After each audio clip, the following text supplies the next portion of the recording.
بسم اللہ الرحمن الرحیم۔ ہمارے چینل میں خوش آمدید۔ بالآخر آج مجھے اس حویلی میں آنے کا موقع مل گیا تھا۔ میں جلدی جلدی ساری چیزوں کی تلاشی لے رہی تھی۔ سالوں پرانا سامان بالکل بوسیدہ ہو چکا تھا، ہاتھ لگانے سے بھی وہ ٹوٹ پھوٹ کر ایک جگہ گر جاتا۔ جیسے ہی میں نے الماری کے پٹ کھولے، پرانے رکھے ہوئے کپڑے ایک دم سے نیچے گرے تھے۔ عجیب سی بدبو اٹھی تھی۔ میں نے فوراً سے یہ الماری دوبارہ بند کر دی۔ باقی چیزیں بھی پرانی اور خستہ حال ہو چکی تھیں۔ بیڈ کی تو کوئی حالت ہی نہ تھی۔ لکڑی کے بیڈ کو دیمک پوری طرح کھا گیا تھا۔ اچانک ہی میری نظر کونے میں رکھی ایک صندوق پر پڑی۔ میرا پورا وجود خوشی سے کانپنے لگا۔ بالآخر وہ صندوق مل گئی تھی جس کی تلاش میں یہاں آئی تھی۔ میں دھیرے دھیرے صندوق کی طرف بڑھنے لگی، لیکن اس پر ایک پرانا زنگ آلود تالا لگا ہوا تھا۔ تالا تو میں نے ایک جھٹکے میں ہی توڑ ڈالا تھا۔ جیسے ہی صندوق کی کنڈی کھولنے لگی، اچانک ہی کمرے کا دروازہ زوردار انداز میں بند ہوا۔ میں گھبرا کر پلٹی تھی۔ صندوق کو کھول بھی نہیں پائی تھی کہ اچانک یہ افتاد آن پڑی۔ پورا زور لگا کر دروازہ کھولنے کی کوشش کی، لیکن ایسے لگ رہا تھا جیسے اسے کسی نے باہر سے کنڈی لگا دی ہے۔ صندوق کھولنے کا خیال تو دل و دماغ سے بھگ سے اڑ گیا تھا۔ اب مجھے فکر اپنی جان کی تھی۔ کسی نے باہر سے دروازہ بند کر دیا تھا اور اندر میں اس ویران اور خوفناک حویلی میں قید ہو کر رہ گئی تھی۔ دروازہ بجا بجا کر کھلوانے کی کوشش کرنے لگی، لیکن ایسے لگتا جیسے میری کوئی بھی سننے والا نہیں۔ اب میں آنسوؤں سے رونے لگی۔ میرے لالچ نے مجھے کہاں پہنچا دیا تھا۔ میرا نام مشل ہے۔ میری بدقسمتی تھی کہ میں 9 بہن بھائیوں کے ساتھ اس دنیا میں آئی۔ میرا نمبر 5 پر تھا۔ مجھ سے بڑی 3 بہنیں اور 1 بھائی تھا، جبکہ 1 بھائی اور 3 بہنیں مجھ سے چھوٹی تھیں۔ امی کو بڑا ارمان تھا کہ ان کے گھر میں لڑکوں کی ایک فوج ہو۔ اسی چکر میں لڑکیوں کی ایک فوج ان کے گھر آ گئی تھی۔ ہم 7 بہنیں اور 2 بھائی تھے۔ ابو کا اتنا بڑا کوئی روزگار نہیں تھا، وہ بیچارے چاٹ کا ایک ٹھیلا لگاتے تھے، لیکن ہماری بدقسمتی تھی کہ اس چاٹ کو کھانا کبھی بھی ہمارے نصیب میں نہیں تھا۔ ابو تھوڑی سی چاٹ بناتے تھے، وہ پورا دن میں فروخت ہو جاتی اور چند پیسے لے کر وہ گھر آ جاتے تھے۔ کبھی کبھی میرا بھی دل چاہتا تھا کہ ایک پلیٹ ابو سے لے کر کھا لوں، لیکن ہمیں اتنی اجازت نہ تھی۔ امی کا کہنا تھا کہ پہلے ہی گھر کے حالات اس قدر خراب ہیں۔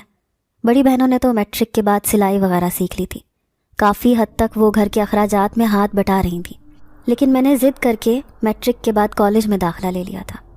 دونوں بڑی بہنوں کی عمریں بھی اب 27-28 کے قریب تھی، لیکن پھر بھی ان کے آنے والے رشتے ان سے زیادہ گھر کو دیکھتے تھے، جہاں غربت دور سے ہی ٹپکتی ہوئی دکھائی دیتی تھی۔ بھائی بیچارہ تو ایک معمولی سی فیکٹری میں نوکری کرتا تھا، جہاں پر روز کی 400-500 دہاڑی اسے مل ہی جاتی تھی، لیکن اتنے بڑے کنبے کو پالنا آسان نہیں تھا۔ امی باجیوں کی جاتی ہوئی عمر سے پریشان تھیں۔ کبھی وہ کسی درگاہ پر منت مانگ کر آتیں، تو کبھی کسی مولوی کے پاس جا کر کسی ان دیکھی بندش کو ختم کروانے کی کوشش کرتیں۔ بار بار آ کر دعائیاں دیتی کہ نہ جانے کس بدبخت کی نظر میری بیٹیوں کے نصیب کو کھا گئی۔ ناظرین، اگر آپ کو آج کی یہ کہانی اچھی لگی ہو تو ویڈیو کو لائک ضرور کریں۔ اگر آپ کو ایسی دہشت ناک دل کو جکڑ دینے والی کہانیاں پسند ہیں تو ایسی ایک کہانی روزانہ سننے کے لیے ہمارے چینل کو سبسکرائب کریں۔ جو ابھی تک ان کے رشتے بھی نہیں ہوئے، لیکن میں جانتی تھی کہ یہ صرف امی کی غلط فہمی تھی۔ کسی کی نظر نہیں بلکہ غربت نے ہمارے گھر کو کھا لیا تھا۔ جہاں پر غربت افلاس کی بو آتی ہو، وہاں پر کون آنا پسند کرتا ہے؟ مجھے اپنے گھر کے حالات سے نفرت تھی۔ جب محلے کے لوگوں کو عیش و عشرت سے زندگی گزارتے ہوئے دیکھتی تھی تو خود کی زندگی سے نفرت ہونے لگتی تھی۔ آئے دن محلے میں کسی نہ کسی لڑکی کی شادی ہو رہی ہوتی تھی، لیکن میری باجیاں کسی کی بھی شادی کی خبر سن کر ان کے چہرے پر جو تاثرات آتے تھے اسے دیکھ کر میری روح چھلنی ہو جاتی تھی۔ ہم ایک چھوٹے سے علاقے میں رہتے تھے۔ تھوڑی ہی دور بڑا شہر تھا جہاں پر اکثر لوگ خریداری کرنے کے لیے جاتے تھے۔ ویسے تو ہمارے علاقے میں کوئی غیر معمولی بات نہیں تھی، لیکن ہاں اس میں موجود ایک پرانی حویلی جو ہندوؤں کے دور کی تھی، وہ بہت سالوں سے خالی پڑی تھی۔ کئی لوگوں کا کہنا تھا کہ اس خالی حویلی میں اب آسیب رہتے ہیں، اسی لیے کوئی بھولے سے بھی وہاں نہ جائے۔ ہم بھی اکثر اس کے سامنے سے گزرتے تھے، لیکن مغرب کے بعد تو کوئی وہاں سے گزرنے کی ہمت بھی نہیں کر پاتا تھا۔ کچھ لوگ کہتے تھے کہ خوامخواہ یہ آسیب کا ڈھنڈورا پیٹا ہوا ہے، حالانکہ کافی سالوں پہلے اس میں امیر لوگ رہتے تھے جو اچانک ہی یہ حویلی خالی کر کے غائب ہو گئے۔ میں نے بھی سن رکھا تھا کہ اس حویلی میں ان کا خزانہ آج تک موجود ہے، جو نہ جانے کس کے ہاتھ لگے گا۔ یہ بہت تجسس والی باتیں تھیں، لیکن یہ بھی سچ تھا کہ اگر کوئی غلطی سے بھی اس حویلی میں جانے کی کوشش کرتا تھا تو وہ صحیح سلامت واپس نہیں لوٹتا، یا تو زخمی حالت میں واپس آتا یا پھر چند لمحوں میں ہی اس جہان سے کوچ کر جاتا تھا۔ ایک خوف و ہراس کی فضا اس حویلی کی وجہ سے ہمارے علاقے میں قائم رہتی تھی۔ اکثر لوگ کبھی بھولے بھٹکے سے اس گلی سے رات کے وقت گزرتے تو انہیں کچھ نہ کچھ اس حویلی کے اندر سے ایسی آوازیں سنائی دیتی کہ وہ چیختے ہوئے وہاں سے بھاگتے تھے۔ اب مجھ سے چاروں بڑے بہن بھائی شادی کے قابل تھے، لیکن دور دور تک ان کی شادی کی کوئی امید نہ تھی۔ مجھے ان پر ترس بھی آتا تھا، لیکن پھر یہ خوفناک سوچ مجھ پر حملہ آور ہوتی کہ ان کے بعد میرا نمبر ہے، اور ایسے میں بھی 35 سال کی ہو جاؤں گی، لیکن میری بھی شادی نہیں ہو سکے گی۔ ظاہر ہے گھر کے حالات تو کبھی بھی بدلنے والے نہ تھے۔ شدید مایوسی اور نا امیدی کی کیفیت ہم سب کے ذہنوں پر چھائی رہتی تھی۔ امی بھی بلڈ پریشر کی مریض بن چکی تھیں، ابو آج بھی چاٹ کا وہ چھوٹا سا ٹھیلا ہی لگاتے تھے۔ ہاں، امی نے بڑی بہنوں کی سلائیوں سے ان کے جہیز کی چند چیزیں ضرور جمع کرنا شروع کر دی تھیں۔ پھر ایک دن ایک رشتے والی عورت آئی، امی نے اس سے اپنی پریشانی کا ذکر کیا تو وہ مٹکتے ہوئے کہنے لگی، ارے بہن کیا بتاؤں، آج کل تو 17-18 سال کی لڑکیوں کے رشتے نہیں ملتے، تمہاری بیٹیاں تو پھر 28-29 کی ہو رہی ہیں۔ میری نظر میں ایک رشتہ ہے، 4 بچوں کا باپ ہے، لیکن بہت امیر پیسوں والا ہے۔ میری مانو تو اپنی ایک بیٹی کی شادی اسی سے کر دو، عیش کرے گی۔ میں یہ بات سن کر آگ بگولا ہو گئی۔ اس کے سامنے جا کر کہنے لگی، خالہ آپ نے سوچا بھی کیسے کہ میری بڑی بہن کی شادی ایک شادی شدہ مرد سے ہوگی؟ آئندہ کبھی ایسے رشتے کا ذکر کیا تو مجھ سے برا کوئی بھی نہیں ہوگا۔ وہ میری زبان دیکھ کر توبہ توبہ کرنے لگی۔ امی نے بھی مجھے گھور کر دیکھا، لیکن مجھے یہ بات سن کر آگ لگ گئی تھی، کیونکہ میں نے خود اپنی آنکھوں سے بڑی بہن کو اس بات پر روتے ہوئے دیکھا تھا۔ میرا بس نہیں چلتا تھا کہ میں ان کے لیے کیا کر گزروں۔ یہ حقیقت تھی کہ ہمارے گھر کے حالات بہت خراب تھے، غربت نے چاروں طرف سے ڈیرا ڈال رکھا تھا، لیکن پھر بھی ہم ایک دوسرے سے بہت محبت کرتے تھے۔ کبھی بھی گھر کے خراب حالات نے ہمارے دلوں میں ایک دوسرے کے لیے نفرت پیدا نہیں کی تھی۔ میری عمر ابھی 18 برس تھی، لیکن پھر بھی میں نوکری کرنے کا سوچ رہی تھی۔ جس طرح ہمارے علاقے سے کئی لڑکیاں فیکٹری میں جا کر کام کاج کرتی تھیں، لیکن ابو نے مجھے مایوس کر دیا۔ وہ کہنے لگے کہ خاندان والے باتیں کریں گے، پہلے ہی تمہاری بہنوں کے رشتے نہیں آ رہے، جب انہیں یہ پتہ چلے گا کہ اس گھر کی لڑکیاں فیکٹری میں جا کر نوکری کرتی ہیں، پھر تو وہ بالکل ہی لا تعلقی اختیار کر لیں گے۔ کالج میں پڑھنے والی میری دوست ہادیہ نے مجھے کہا کہ وہ شام کو ایک کوچنگ سینٹر میں چھوٹے بچوں کو ٹیوشن پڑھاتی ہے، تم بھی وہاں پڑھا لیا کرو، اس طرح چند پیسے ہاتھ آ جائیں گے۔ جب میں نے ابو سے اس کی اجازت لی تو ابو نے کہا کہ ٹھیک ہے، اگر بچوں کو پڑھانا چاہتی ہو تو مجھے کوئی اعتراض نہیں۔ میں خوش ہو گئی تھی کہ چلو ہادیہ کے ساتھ کوچنگ سینٹر چلی جایا کروں گی، لیکن ایک بہت بڑا مسئلہ تھا۔ کوچنگ سینٹر کا راستہ اسی گلی سے ہو کر گزرتا تھا جہاں پر وہ پرانی حویلی موجود تھی۔ یوں تو اس گلی میں اب 1-2 گھر ہی بچے تھے، کیونکہ کافی لوگوں نے اس آسیب زدہ حویلی کے خوف کی وجہ سے اپنے مکان اس گلی سے فروخت کر دیے تھے، بیچ باچ کر دوسرے شہر جا بسے تھے، اسی لیے اب صرف 2 مکانوں میں ہی مکین رہائش اختیار کیے ہوئے تھے۔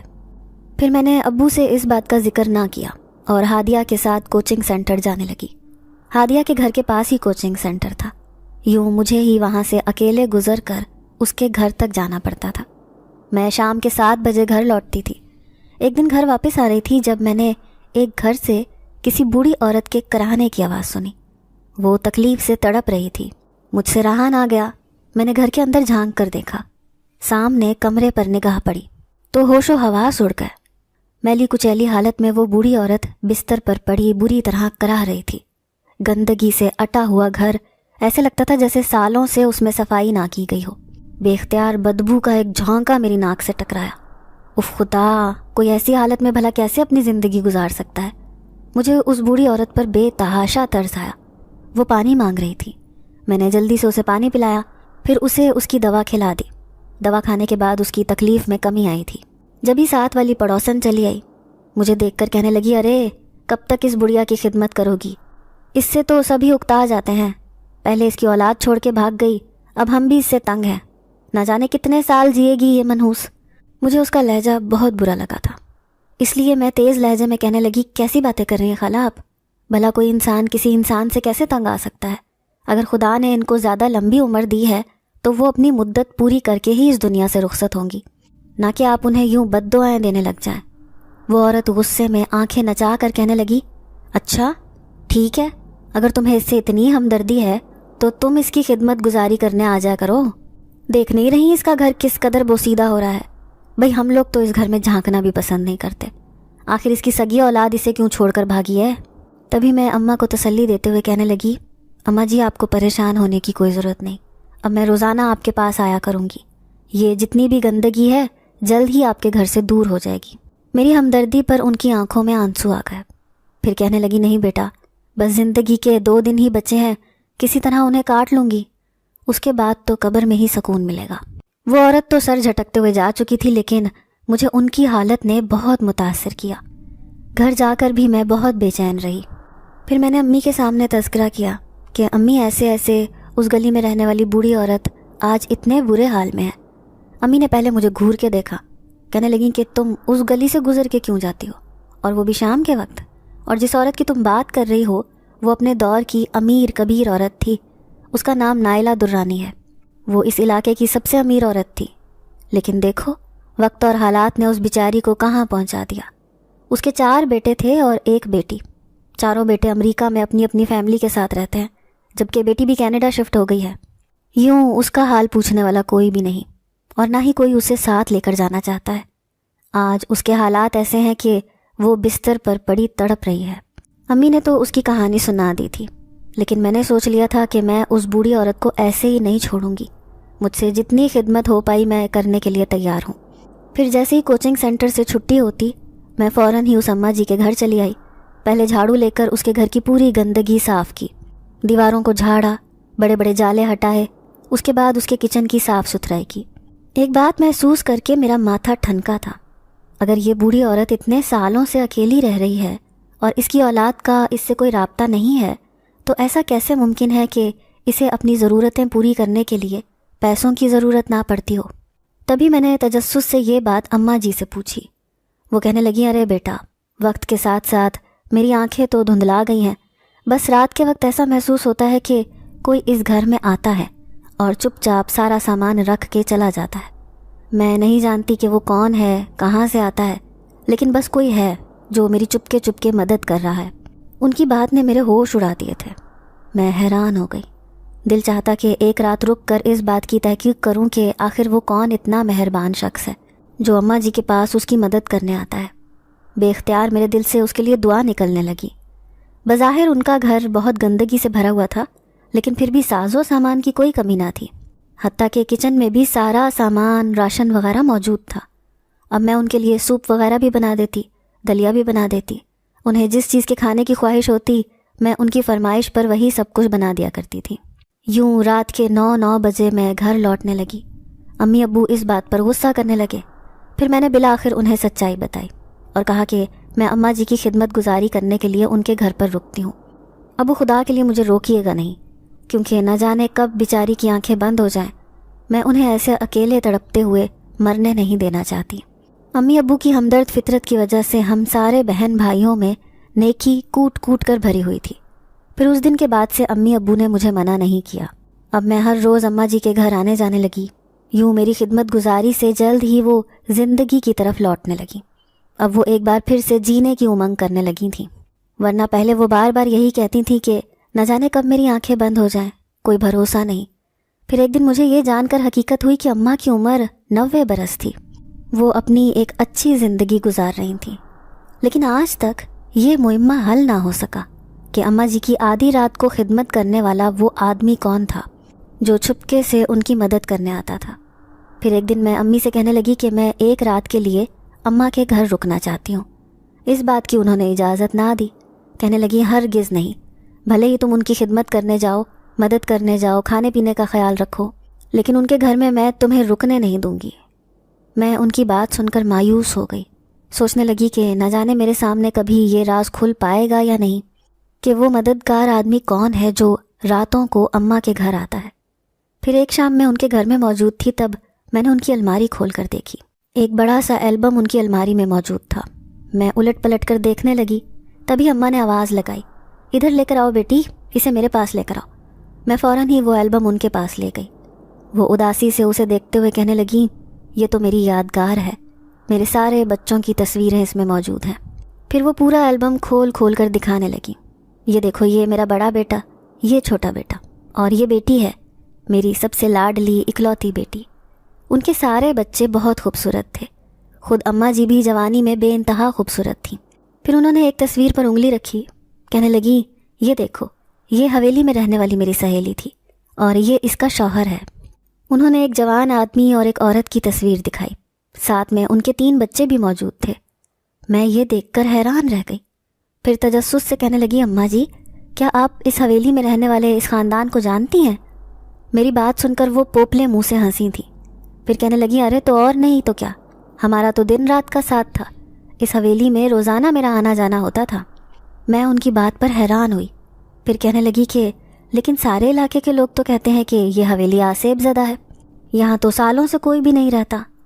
میری بات سن کر اماں جی تو جیسے ماضی میں کھو گئیں، اداس ہو کر کہنے لگی کہ ہاں، یہ بہت سال پرانی بات ہے، جب میں جوان ہوتی تھی اور میرے بچے چھوٹے، نہ جانے زبیدہ کا خاندان کیوں راتوں رات حویلی چھوڑ کر چلا گیا تھا۔ مجھے لگتا ہے اسی ہیرے کی وجہ سے جو زبیدہ کے شوہر کو ملا تھا۔ اماں جی، یہ کیسی کہانی سنا رہی ہیں آپ؟ مجھے پوری بات بتائیں نا، مجھے جاننے کا بہت شوق ہے۔ اب میں تجسس سے وہ بات سننا چاہتی تھی۔ اماں نے ایک نظر مجھے غور سے دیکھا، پھر کہنے لگی، پہلے وعدہ کرو، جو بات میں تمہیں بتاؤں گی تم اس کا تذکرہ کسی کے سامنے نہیں کرو گی۔ میں نے ان سے وعدہ کر لیا۔ ماضی کی ایک یاد ان کے چہرے پر اداسی کے رنگ بکھیر رہی تھی۔ پھر وہ کہنے لگی، زبیدہ میری بہت اچھی سہیلی تھی، وہ ایک بہت امیر نواب خاندان سے تعلق رکھتی تھی۔ اسے یہ حویلی وراثت میں ملی تھی، یہیں پر اس کا شوہر آ کر آباد ہو گیا۔ میں بھی اسی گھر میں رہتی تھی، اگرچہ میں غریب گھرانے کی تھی، لیکن زبیدہ سے دوستی ہونے کے بعد میرے بھی حالات بدلنے لگے تھے۔ وہ میری چھپ کے مدد کرتی رہتی تھی۔ پھر ایک دن وہ بڑی پریشان حالت میں میرے پاس آئی، کہنے لگی، کیا بتاؤں نائلہ، میرے شوہر نے آج کل بڑا پریشان کر رکھا ہے۔ وہ اسی نیلے ہیرے کی کھوج میں ہے جو میرے بھائی کے پاس موجود تھا۔ وہ چاہتا ہے کہ اس ہیرے کو وہ حاصل کر لے، لیکن تم جانتی ہو کہ وہ ہیرا میرے بابا کے پاس کسی کی امانت ہے۔ میں اس ہیرے کا راز جانتی تھی، اسی لیے زبیدہ کو سمجھاتے ہوئے کہنے لگی کہ تم اپنے شوہر کو سمجھاتی کیوں نہیں کہ وہ کسی کی امانت ہے؟ اگر اس نے وہ نیلا ہیرا حاصل کر لیا تو ضرور اسے کہیں بیچے گا۔ وہ اس بات پر بہت پریشان رہتی تھی۔ پھر بالآخر زبیدہ کے شوہر نے وہ نیلا ہیرا حاصل کر لیا، لیکن اچانک رات کو کچھ ایسا ہوا کہ ان کا پورا خاندان حویلی چھوڑنے پر مجبور ہو گیا۔ میں نہیں جانتی کہ میری زبیدہ کے ساتھ وہ آخری ملاقات ہوگی۔ نہ جانے اس نیلے ہیرے نے کتنے لوگوں کو تباہ کرنا تھا۔ اماں کی یہ عجیب و غریب کہانی سنا رہی تھی۔ پھر میں انہیں کہنے لگی کہ لیکن اماں، آخر وہ ہیرا کس کی امانت تھا؟ اماں نے غور سے میرے چہرے کو دیکھا، پھر کہنے لگی، ایک سردار کی، وہ بھی انسانوں کا نہیں بلکہ جنات کا۔ انہوں نے جس خوفناک انداز میں کہا، میں دہل کے رہ گئی۔ پھر منہ بناتے ہوئے کہنے لگی، اماں کم از کم آپ ان کا تذکرہ میرے سامنے تو نہ کریں، مجھے بہت خوف محسوس ہوتا ہے۔ وہ میری بات سن کر مسکرائیں، پھر کہنے لگی، ارے وہ بھی تو اللہ کی بنائی ہوئی مخلوق ہے۔ جس طرح چرند پرند جانور انسان سب کو اللہ نے تخلیق کیا ہے، اسی طرح جنات بھی اللہ کی بنائی ہوئی مخلوق ہیں۔ ان سے ڈرنے یا خوف کھانے کی ضرورت نہیں، کیونکہ جس طرح اچھے اور برے انسان ہوتے ہیں، اسی طرح کچھ جنات ایسے ہوتے ہیں جو انسانوں کے ساتھ دوستی کرنا پسند کرتے ہیں۔ اور پھر وہ ہیرا تو زبیدہ کے بابا کو کسی جنات کے سردار نے امانت کے طور پر رکھوایا تھا، جبھی تو اس ہیرے کے آنے سے وہ کروڑوں میں کھیلنے لگے تھے۔ میں اس ہیرے کی کہانی سن کر کئی خواب بن رہی تھی۔ کاش وہ ہیرا میرے ہاتھ لگ جائے تو میری زندگی بھی بدل جائے، لیکن ایسا کتابوں میں ہی ہو سکتا ہے۔ میں اپنی سوچ پر ہنس دی۔ پھر ایک دن میں اماں سے کہنے لگی، آپ نے آج تک مجھے یہ نہیں بتایا کہ آپ کی مدد کرنے والا وہ آدمی کون ہے؟ وہ ضرور اسی علاقے کا کوئی مہربان انسان ہوگا۔ میں کھوج لگانا چاہتی تھی۔ اماں خاموشی سے خلا میں دیکھتی رہیں، پھر کہنے لگیں کہ جس طرح میں اپنے دل کی باتیں اور بھی تمہیں بتاتی ہوں، اس طرح یہ بات بھی سن لو، کبھی بھی اس کی جاسوسی مت کرنا، ورنہ وہ یہاں آنا چھوڑ دے گا۔ میں حیران پریشان رہ گئی تو اماں مسکراتے ہوئے کہنے لگیں، بس یوں سمجھ لو، جس کا ذکر میں نے کل تمہارے سامنے کیا تھا وہ ان میں سے ہی ایک ہے۔ وہ تمہارے سامنے کبھی یہاں نہیں آئے گا۔ ہاں، جب اس گھر میں سناٹا اور خاموشی ہوتی ہے یا جب میں گہری نیند کی آغوش میں ہوتی ہوں، تبھی وہ یہاں آتا ہے۔ میرے رونگٹے کھڑے ہو گئے، ایسا محسوس ہوا جیسے وہ ابھی یہاں میرے آس پاس ہی کھڑا ہے۔ تبھی میرے ماتھے پر پسینہ دیکھ کر اماں زور زور سے ہنسنے لگی۔ میں بھی دل ہی دل میں آیت الکرسی پڑھنے لگی۔ خیال آیا کہ جب بھی تو وہ پڑوسن اس گھر میں نہیں آتی. اماں تو دیکھو بالکل ان کے ہی خاندان کی لگ رہی ہیں. ایک تو ویسے ہی بڑھاپے کی وجہ سے وہ ہنستے ہوئے بہت عجیب لگ رہی تھیں، لیکن اچانک مجھے ان سے خوف محسوس ہوا. پھر میں اماں سے اجازت لے کر گھر آ گئی.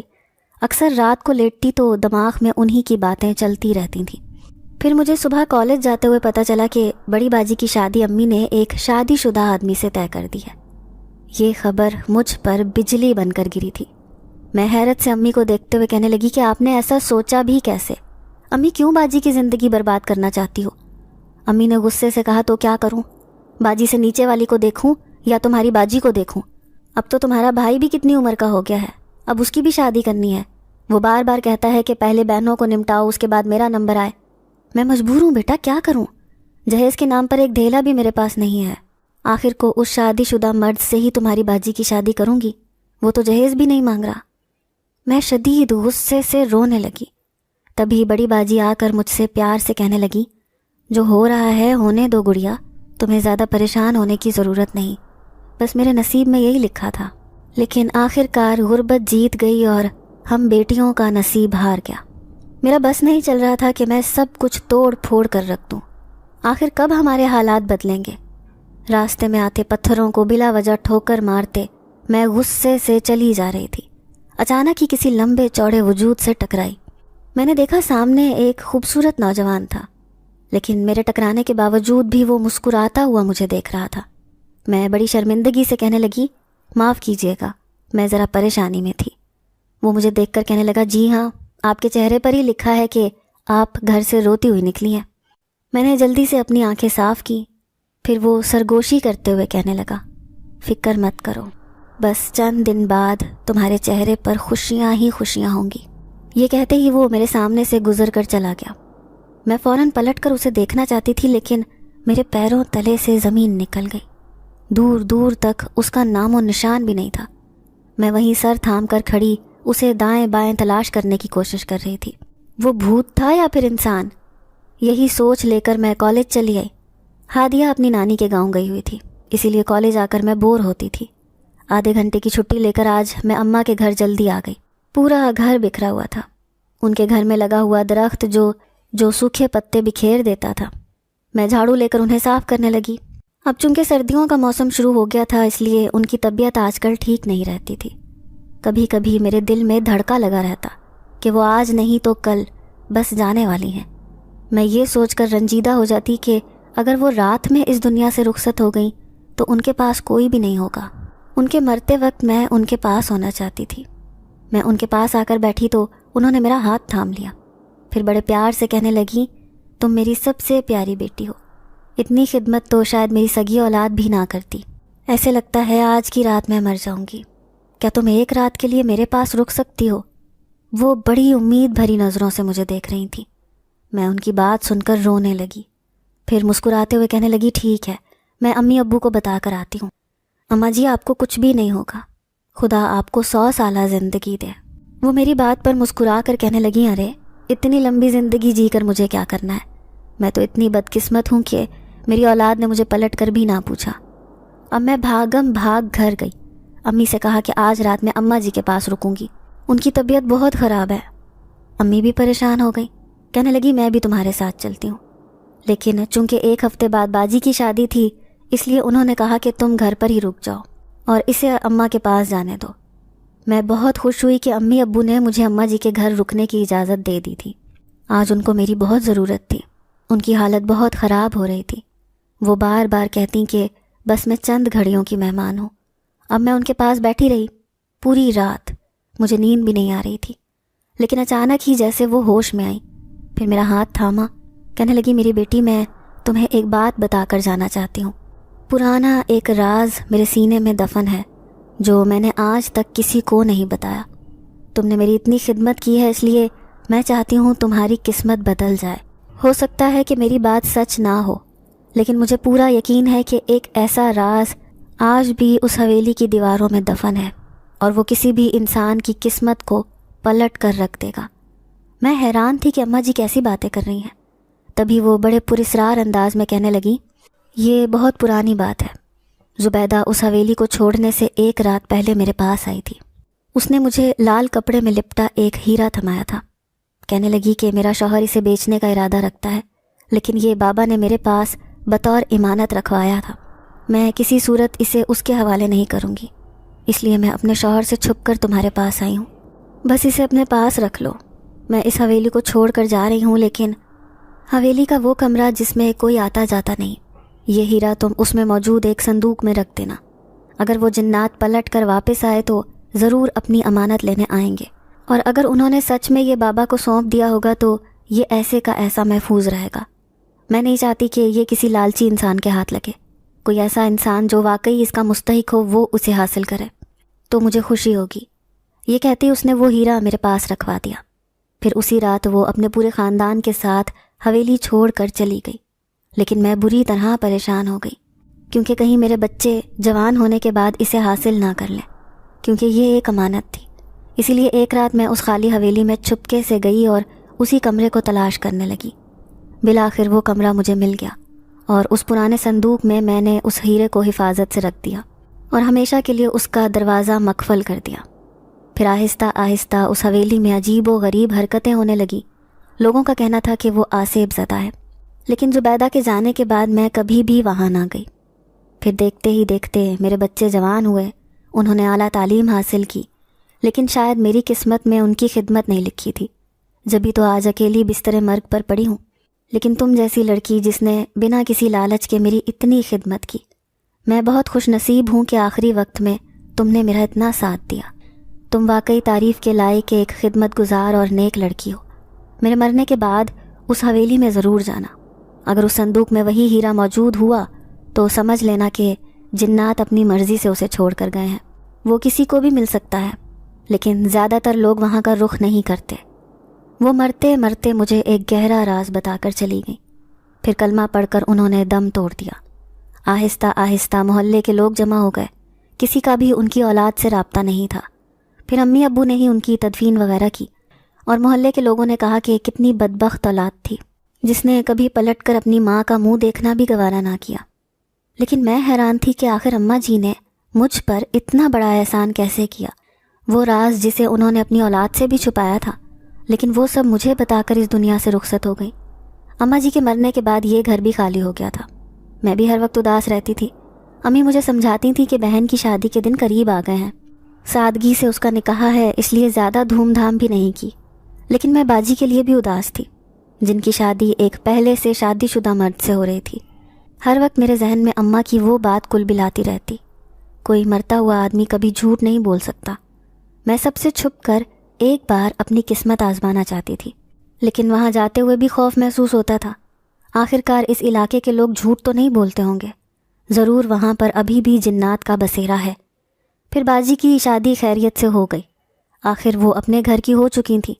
گھر کے حالات ویسے کے ویسے تھے۔ ابو آج بھی بڑھاپے کی حالت میں محنت کر رہے تھے، جبکہ امی ابھی بھی دوسرے بہن بھائیوں کے رشتے کے لیے پریشان رہتی تھیں۔ میں نے کوچنگ جانا بھی چھوڑ دیا تھا، ہر وقت خیالوں میں گم رہتی تھی کہ کب مجھے موقع ملے اور میں اس حویلی میں جا کر وہ قیمتی ہیرا تلاش کروں۔ اپنے راز میں کسی کو شامل بھی نہیں کر سکتی تھی، کیونکہ اماں نے مجھ سے وعدہ لیا تھا کہ میں ان کی کہی ہوئی ہر بات اپنے تک ہی رکھوں گی۔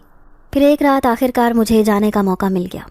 ابو کے چھوٹے بھائی یعنی میرے چچا گاؤں میں رہتے تھے، جن کی اچانک موت کی خبر آئی تو دونوں بہنیں اور بھائی سمیت امی ابو بھی وہاں چلے گئے۔ گھر میں صرف بڑی باجی، چھوٹی بہن اور میں ہی رہ گئے تھے۔ جیسے ہی وہ دونوں سو گئیں تو میں بے چینی سے ادھر ادھر پھرنے لگی۔ آج کے بعد مجھے یہ موقع کبھی ہاتھ نہیں لگنا تھا۔ رات کے 12 بج رہے تھے جب میں گھر سے نکلی۔ باجی کی کالی چادر میں نے اپنے ارد گرد اچھی طرح سے لپیٹ لی تاکہ کوئی مجھے پہچان نہ سکے۔ دبے پاؤں چلتی ہوئی میں اس گلی میں آ گئی جہاں پر اماں کی رہائش تھی، ساتھ ہی وہ حویلی بھی۔ ان دونوں کو آپس میں کتنا گہرا تعلق تھا، میں محض سوچ کے رہ گئی۔ حویلی کی دیواریں چھوٹی چھوٹی تھیں، لیکن گیٹ بہت بڑا تھا۔ بہت پرانا ہونے کی وجہ سے اس کا گیٹ خستہ حال ہوتے ہوتے آخرکار ٹوٹنے لگا تھا۔ چھوٹا گیٹ تو بالکل ہی جڑ سے اکھڑ گیا تھا۔ وہ پوری ہیبت ناکی سے اپنی جگہ پر کھڑی تھی۔ کانپتے وجود کے ساتھ میں اکیلی اندر آئی۔ اجڑی پڑی اس حویلی میں الگ ہی سناٹا گونج رہا تھا۔ درخت جو بہت پرانے ہو چکے تھے زمین پر جھکے اپنے بوڑھا ہونے کا اعلان کر رہے تھے۔ اب میں حویلی کے اندر آ گئی۔ پہلی بار میں نے اسے اندر سے آ کر دیکھا تھا۔ اس میں تو بے تحاشا کمرے بنے ہوئے تھے، سب کے بند دروازے بہت خوفناک منظر پیش کر رہے تھے۔ سارے ہی کمرے ایک جیسے تھے۔ اماں نے کس کمرے کا ذکر کیا تھا؟ اب میں نے اس کمرے کی کھوج لگانا شروع کی۔ رات کے اندھیرے میں سوائے چاند کی روشنی کے یہاں پر دوسری روشنی کا کوئی نام و نشان نہیں تھا۔ جگہ جگہ پڑنے والے سائے عجیب خوف پیدا کر رہے تھے۔ ایسا لگتا تھا جیسے ہر کمرے میں عجیب سا سایہ ہے۔ میں سارے کمروں کا جائزہ لے رہی تھی، تبھی میری نظر ایک سنہری دروازے والے کمرے پر پڑی۔ اب اس حویلی کی حالت ایسی تھی کہ جگہ جگہ پر بڑے بڑے جالے لگے ہوئے تھے، کچرے نے ہر چیز گرد آلود کر دی تھی۔ میں نے دھڑکتے دل کے ساتھ حویلی کا یہ کمرہ کھول کر دیکھنا چاہا۔ ذرا سا ہاتھ لگانے پر دروازہ کھلتا چلا گیا۔ ظاہر ہے دروازے کی حالت بھی انتہائی بوسیدہ ہو رہی تھی۔ ایسے لگتا تھا جیسے یہ ابھی مجھ پر آن گرے گا۔ عجیب سڑاند اور بدبو نے میرا استقبال کیا۔ اس کمرے کی حالت تو اور بھی عجیب ہو رہی تھی۔ پرانا فرنیچر خستہ حال ہو رہا تھا۔ لگ رہا تھا کہ مکین جاتے ہوئے اپنا ساز و سامان لے کر نہیں گئے تھے، کیونکہ سامنے رکھی ہوئی الماری بتا رہی تھی کہ آج بھی اس میں سامان موجود ہے۔ پھر جیسے میں نے الماری کے دروازے کھولے تو اس میں رکھے ہوئے کپڑے جو بالکل پھٹ چکے تھے، ان سے آنے والی بدبو کے بھپکے نے میرا دماغ سن کر دیا۔ میں نے فوراً ہی اس کے دروازے بند کر دیے۔ جلدی جلدی پورے کمرے پر نظر ڈالنے لگی، تبھی اچانک میری نظر اس صندوق پر پڑی جسے ایک کپڑے سے ڈھکا ہوا تھا۔ آج بھی وہ کپڑا اسی حالت میں صندوق پر موجود تھا۔ میرے پورے وجود میں ہلکی سی لرزش پیدا ہو گئی۔ اگر وہ ہیرا اس صندوق میں موجود ہوتا تو آج راتوں رات میری قسمت بدل جاتی، لیکن اگر وہ ہیرا یہاں پر نہیں ہے تو اس کا مطلب کہ اس علاقے کے لوگوں کی بات بالکل ٹھیک ہے کہ اس ہیرے کے مالک وہ جنات آج بھی یہاں آباد ہیں۔ صندوق پر لگا تالا تو میں نے ایک جھٹکے میں ہی توڑ ڈالا تھا، لیکن جیسے ہی اس کی کنڈی کھول کر دیکھنے لگی تو زوردار ہوا کا جھونکا کمرے کے اندر آیا، جس نے ایک جھٹکے میں ہی دروازہ بند کر دیا۔ میرے ہاتھ پاؤں پھول گئے۔ سوچ بھی نہیں سکتی تھی کہ مجھے ایسی کسی صورتحال کا سامنا کرنا پڑے گا۔ زور لگا کر دروازہ کھولنے کی کوشش کی، لیکن ایسے لگتا تھا جیسے کسی نے جان بوجھ کر اسے بند کیا ہے۔ خوف سے میرے رونگٹے کھڑے ہو گئے، آنکھوں سے آنسو بہنے لگے۔ ہیرے کا خیال تو کب سے دماغ سے نکل گیا تھا۔ دروازہ بجا بجا کر تھک گئی، لیکن بھلا یہاں میری مدد کرنے والا کون تھا؟ حیرت مجھے اس بات پر تھی کہ دروازے کی حالت ایسی نہ تھی کہ وہ اتنی قوت سے بند ہو جاتا، لیکن پھر بھی میں اس کمزور سے دروازے کو کھول ہی نہیں پا رہی تھی۔ اب رونے دھونے کے سوا میرے پاس اور کوئی چارہ نہ تھا۔ بغیر سوچے سمجھے کسی کو بھی بنا بتائے اس حویلی میں قدم رکھا۔ ظاہر ہے مجھے ایسی ہی کسی صورتحال کا سامنا کرنا تھا۔ اب میں زمین پر بیٹھ کر رونے لگی۔ تبھی دھیمی سی آواز کے ساتھ دروازہ کھلا تو میری جان میں جان آئی۔ اب ہیرے کا خیال میں نے اپنے دماغ سے نکال دیا۔ شاید میری قسمت میں دولت کی کوئی لکیر نہیں۔ ظاہر ہے راتوں رات امیر بننے کا خیال میرے ذہن میں آیا کیسے؟ شاید میری لالچ نے یہ دن دکھایا تھا۔ میں جھٹ پٹ اب باہر جانے کو تھی۔ رکو لڑکی، جس کام کے لیے آئی ہو اسے پورا تو کرتی جاؤ۔ اچانک ہی ایک بھاری آواز میری سماعتوں سے ٹکرائی۔ میں نے پلٹ کر دیکھا۔ آواز تو میں نے باقاعدہ اپنے کانوں سے سنی تھی، لیکن یہ کہنے والا کون تھا ابھی تک اس کا وجود مجھے دکھائی نہ دیا۔ میں خوف سے تھر تھر کانپنے لگی۔ نہ جانے کتنے لوگ اس ہیرے کی تلاش میں یہاں آئے ہوں گے، جن کا تذکرہ میں نے کئی بار اس علاقے کے لوگوں سے سنا تھا۔ وہ بھی لالچ میں اندھے ہو گئے تھے اور میں بھی۔ آخرکار میری حالت بھی ان جیسی ہونے والی ہے۔ مجھے اپنی موت یقینی نظر آ رہی تھی، لیکن سامنے آنے والا وجود جو سفید لباس میں ملبوس کسی روشنی کی طرح دکھائی دے رہا تھا، اب وہ میرے سامنے آیا۔ میں نظریں اٹھا کر اسے دیکھ بھی نہیں سکی۔ اس کا خوف ہی میرے لیے کافی تھا۔ ایسے لگتا تھا جسم سے جان نکلنے کو ہے، لیکن جیسی ہی نظر اٹھا کر اسے دیکھا تو حیران رہ گئی۔ وہ تو بڑے مہربان انداز میں مسکرا رہا تھا۔ خوبصورت چہرہ جس کی روشنی سے در و دیوار بھی مسکرا رہے تھے۔ میں اسے دیکھ کر بری طرح ڈر گئی۔ وہ ایک نوجوان کی شکل میں میرے سامنے موجود تھا۔ مجھے یہاں سے جانے دو، مجھ سے غلطی ہو گئی۔ میں یہاں پر بنا سوچے سمجھے چلی آئی، اب میں یہاں کبھی نہیں آؤں گی۔ میں اسے منت بھرے لہجے میں یقین دہانی کروانے لگی، لیکن حیران رہ گئی جب وہ میری بات سن کر مسکرائے جا رہا تھا۔ پھر بڑے نرم لہجے میں کہنے لگا، گھبراؤ مت، میں تمہاری مدد کرنے آیا ہوں، جس طرح سے میں روزانہ اس اماں کی مدد کرنے اس کے گھر آتا تھا۔ کون ہو تم؟ میں خوفزدہ لہجے میں اس سے پوچھنے لگی۔ اس نے ایک گہری سانس لی، کہنے لگا، میں وہی ہوں جس کے بارے میں یہاں کے سب لوگ باتیں کرتے ہیں۔ بہت سالوں پہلے میں اسی حویلی میں رہتا تھا۔ کسی نے مجھے ایک ضروری کام کے لیے یہاں بھیجا تھا، لیکن پھر جس چیز کو میں یہاں سے لینے آیا تھا، جب اسے لے کر اپنے قبیلے میں پہنچا تو وہ اپنی زندگی کی بازی ہار چکے تھے۔ لیکن جانے سے پہلے انہوں نے وصیت کی تھی کہ ان کی قیمتی چیز کسی ایسے انسان کے حوالے کی جائے جو بہت مہربان اور نیک فطرت شخصیت کا مالک ہو۔ سو ہم نے وہ چیز آج تک سنبھال کر وہیں پر رکھی ہوئی ہے، اور جانتی ہو وہ کیا ہے؟ میں حیرت سے اس کی بات سن رہی تھی۔ پھر وہ نرمی سے کہنے لگا، یہ وہی قیمتی ہیرا ہے جو آج تک اسی صندوق میں موجود ہے۔ اس ہیرے کی حفاظت کرنے والی وہ اماں جی تو آج اس دنیا میں نہیں رہی، کیونکہ سوائے ان کے کسی کو بھی اس ہیرے کے بارے میں معلومات نہیں تھی، اور تم خوش قسمت لڑکی ہو، اپنی خدمت گزاری سے ان کا دل جیت لیا۔ جاتے جاتے وہ تمہیں اس ہیرے کا راز بتا کر چلی گئی۔ میں نے سر جھکا لیا اور کہنے لگی کہ میں غلطی پر تھی، وہ ہیرا تو کسی کی امانت ہے، میں اسے ہاتھ بھی نہیں لگا سکتی۔ لیکن وہ نوجوان مسکرایا اور کہنے لگا، وہ ہمارے سردار کی امانت تھا جو جنات کا سردار ہے، میں بھی اسی قبیلے کا ایک جن زادہ ہوں۔ آج تمہیں وہ ہیرا دینے آیا ہوں تاکہ تم اسے پا کر اپنی قسمت بدل لو۔ سردار نے اپنی خوشی سے وہ ہیرا اماں جی کے حوالے کیا تھا۔ انہوں نے ایک گہرا راز تم سے چھپایا ہے۔ مجھے اپنی آنکھوں پر یقین نہیں آیا، وہ جن زادہ میری مدد کرنے آیا ہے۔ تبھی اس نے میرا ہاتھ تھاما اور اسی کمرے میں لے گیا۔ پھر وہ کہنے لگا کہ میں نے ہی یہ دروازہ بند کیا تھا یہ جاننے کے لیے کہ یہاں پر کون آیا ہے، لیکن تمہیں دیکھا تو اماں جی کی بات یاد آئی، کیونکہ ان کے مرنے سے ایک دن پہلے میں ان کے پاس آیا تھا۔ وہ یہ حقیقت جانتی تھی کہ میں ہی رات کے اندھیرے میں ان کے گھر پر ان کی مدد کرنے آتا ہوں۔ پھر انہوں نے مجھ سے کہا کہ ایک لڑکی جو میرے گھر میں میری خدمت کرنے آتی ہے، میں چاہتی ہوں کہ وہ ہیرا اس سے ملے، اسی لیے تو تمہیں تمہاری امانت دینے آیا ہوں۔ یہ کہتے ہی اس نے وہ صندوق کھولی جس میں وہ خوبصورت ہیرا آج بھی اپنی پوری آب و تاب کے ساتھ موجود تھا۔ میں نے اس مہربان جن زادے کا شکریہ ادا کیا۔ پھر وہ تاکید کرتے ہوئے کہنے لگا کہ یہ راز کسی کے سامنے بھی ظاہر کرنے کی ضرورت نہیں کہ تمہیں یہ ہیرا کہاں سے ملا ہے، اس لیے اسے اپنے سینے میں دفن کر کے رکھنا۔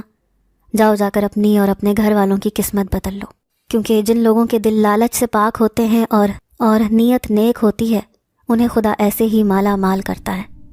میں بار بار مڑ کر اسے دیکھ رہی تھی، اس کے چہرے پر کس قدر مہربانی تھی۔ پھر جلدی سے میں اس حویلی سے باہر آ گئی۔ گھر آ کر کتنی دیر تک مجھے اپنی آنکھوں پر یقین نہیں آیا کہ بالآخر اماں کا وہ راز سچ ثابت ہوا، اور آج وہ ہیرا میرے پاس تھا۔ پھر قسمت نے اتنی تیزی سے رنگ بدلے کہ یقین نہیں آیا کہ ہمارے حالات بھی کبھی بدل سکتے ہیں۔ وہ ہیرا لاکھوں میں نہیں بلکہ کروڑوں میں فروخت ہوا۔ پھر ہم نے وہ علاقہ بھی چھوڑ دیا۔ ہم نہیں چاہتے تھے کہ کسی کے سامنے کبھی یہ راز آئے کہ بالآخر میرے خاندان نے حویلی کا وہ قیمتی ہیرا حاصل کر لیا تھا۔ سارے بہن بھائیوں کی دھوم دھام سے شادی ہو گئی۔ اب امی ابو میری شادی بھی کرنا چاہتے تھے، لیکن اس سے پہلے میں ایک ضروری کام کرنا چاہتی تھی۔ میں نے اماں جی کے نام پر ایک مسجد تعمیر کروائی، کیونکہ ان کی اولاد تو انہیں بھول بیٹھی تھی، لیکن میں ان کا نام زندہ رکھنا چاہتی تھی تاکہ مرنے کے بعد بھی انہیں ثواب ملتا رہے۔ یوں کافی سال گزر گئے۔ اب میری بھی شادی ہو چکی ہے۔ میں اپنے گھر میں اپنے شوہر کے ساتھ نہایت خوشحال زندگی گزار رہی ہوں۔ کئی سال بعد میرا اس علاقے میں جانا ہوا، جب میں نے دیکھا کہ وہ حویلی مکمل طور پر ڈھیر ہو چکی تھی، لیکن وہاں پر کھدائی کا کام جاری تھا۔ جب میں نے علاقے کے لوگوں سے پوچھا کہ یہاں پر یہ کیا ہو رہا ہے، تو کہنے لگے کہ دراصل اس حویلی کی جگہ پر ایک بہت بڑا مدرسہ بنایا جا رہا ہے، کیونکہ یہاں کے مکین تو کبھی واپس لوٹ کر نہیں آئے، اس لیے یہ جگہ بالکل خالی اور لاوارث ہے۔ کہتے ہیں کہ اماں کے بیٹے بھی ان کا پوچھنے اس علاقے میں آئے تھے، لیکن نا امید واپس لوٹ گئے۔ ظاہر ہے جو اولاد اتنی نافرمان ہو، اس سے بھلا ماں کا سایہ کہاں نصیب ہوتا ہے۔ بے شک میں نے اپنی بے لوث خدمت کا پھل پا لیا تھا۔ میں نے ان کی خدمت کسی لالچ میں نہیں کی تھی، لیکن جس طرح اللہ نے میری چھوٹی سی نیکی کا صلہ مجھے اتنے بڑے انعام کی صورت میں دیا تھا، اسے میں چاہ کر بھی نہیں بھلا سکتی تھی۔ اب میں ہر وقت اپنے رب کا شکر ادا کرتی ہوں جس نے مجھ جیسی ناچیز ذات کو اتنا معتبر کر دیا کہ میں نے اپنی زندگی کی ساری خوشیوں۔ ناظرین، اگر آپ کو آج کی یہ کہانی اچھی لگی ہو تو ویڈیو کو لائک ضرور کریں۔